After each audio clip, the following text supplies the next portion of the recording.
7 भाइयों की एक लाडली बहन बीरा। बहुत पुरानी बात है। उत्तराखंड के जंगल में एक विधवा बुढ़िया रहती थी। उसके 7 बेटे थे और एक प्यारी सी बेटी थी बीरा। कुछ दिनों बाद जब बुढ़िया की मृत्यु हो गई तो उसके ये बच्चे अनाथ हो गए। सातों भाई शिकार खेलने के शौकीन थे। एक दिन वे सातों भाई मिलकर एक साथ शिकार खेलने गए। उन्होंने चलते चलते अपनी बहन बीरा से कहा, तुम हमारे लिए भोजन बनाकर रखना, हम जल्दी ही लौट कर आ जाएंगे। भाइयों के जाने के बाद झोपड़ी में बीरा अकेली रह गई। बीरा ने आग जलाकर खीर बनाना शुरू कर दिया। थोड़ी देर बाद खीर उबलकर चूल्हे में गिर गई। इससे आग बुझ गई। बीरा बहुत परेशान हुई। उसके पास अब माचिस भी नहीं थी।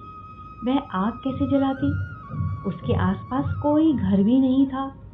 अब वह आग कहाँ से मांग कर लाए? वह अपनी झोपड़ी से निकलकर जंगल में दूर तक निकल गई। देखने लगी कोई घर मिले तो वहां से आग मांग ले। चलते चलते उसे एक बड़ा सा मकान दिखाई दिया। उसने मकान के सामने जाकर उसका दरवाजा खटखटाया। दरवाजा एक औरत ने खोला और औरत ने बीरा को देखकर कहा, तुम यहाँ से चली जाओ, यह एक राक्षस का घर है। वह अभी आने वाला है, तुम्हें देखेगा तो तुम्हें खा जाएगा।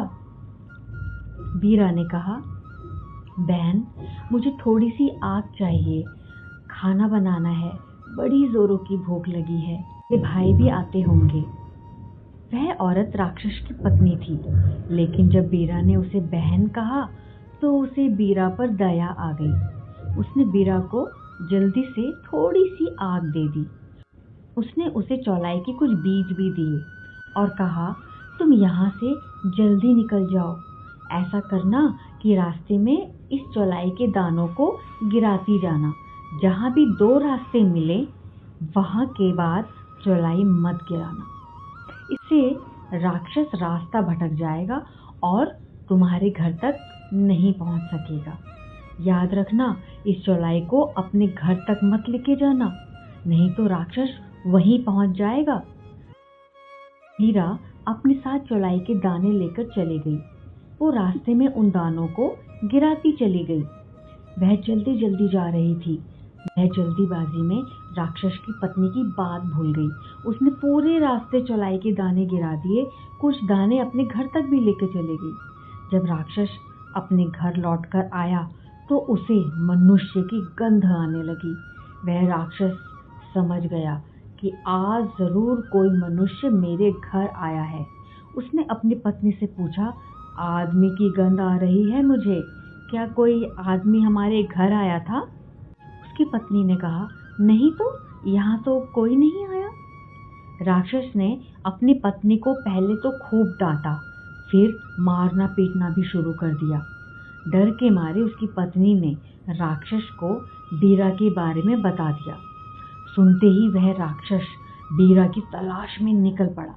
वह चौलाई के बीज देखता हुआ बीरा की झोपड़ी तक जा पहुंचा। झोपड़ी में बीरा अकेली थी। तब तक उसके भाई भी नहीं लौटे थे। उसने अपने भाइयों के लिए खाना बनाकर 7 थालियों में परोस कर रखा हुआ था।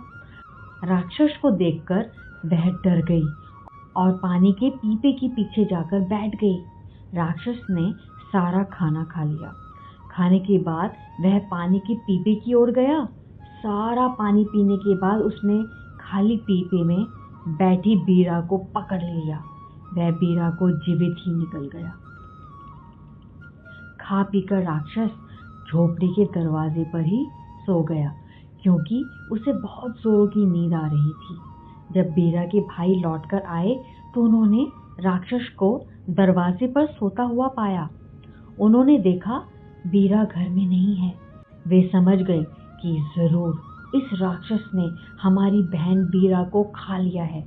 उन्होंने तुरंत राक्षस के हाथ पैर काट डाले, फिर उसका पेट भी फाड़ दिया।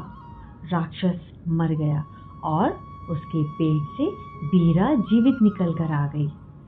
इसके बाद वे भाई बहन सुखपूर्वक रहने लगे। जब भी वे कभी बाहर जाते तो कोई न कोई भाई बीरा के पास जरूर रहता था।